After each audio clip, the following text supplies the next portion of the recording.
ఏం తిన్నారు ఫ్రెండ్స్? మేమైతే బాగా ఆకలేస్తుంది.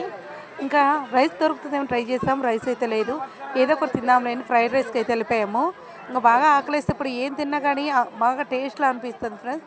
2 ప్లేట్లు అయితే చికెన్ రైస్ ఆర్డర్ పెట్టుకున్నాము. టేస్ట్ అయితే చాలా చాలా బాగుంది అనిపించింది. బహుశా నేను చెప్పినట్టు ఆకలి మొహం అలా అనిపించిందో ఏమో నాకు తెలియదు. మొత్తానికి ఒక్కో ప్లేట్ వచ్చేసి 80 రూపాయలు తీసుకున్నారు. తీసుకున్న డబ్బులకి న్యాయం చేశారనిపించింది. ఇంకా మా వారు 2 ప్లేట్లు నాకే కాదండి, పక్కనే మా సారు ఉన్నారు. ఇంకా చేతులు రెడీ చేసుకొని తినడానికి రెడీ అయిపోతాడనమాట. ఆకలికి ఒక్క నిమిషం కూడా ఉండలేడు.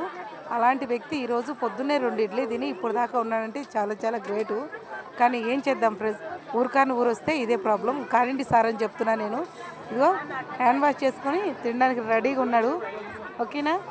మొత్తానికి తృప్తిగా తినేసాం ఫ్రెండ్స్. మొత్తానికి తృప్తిగా తినేసాం. ఫస్ట్ టైం చూస్తే ప్లీజ్ సబ్స్క్రైబ్ చేసుకొని లైక్ చేయండి.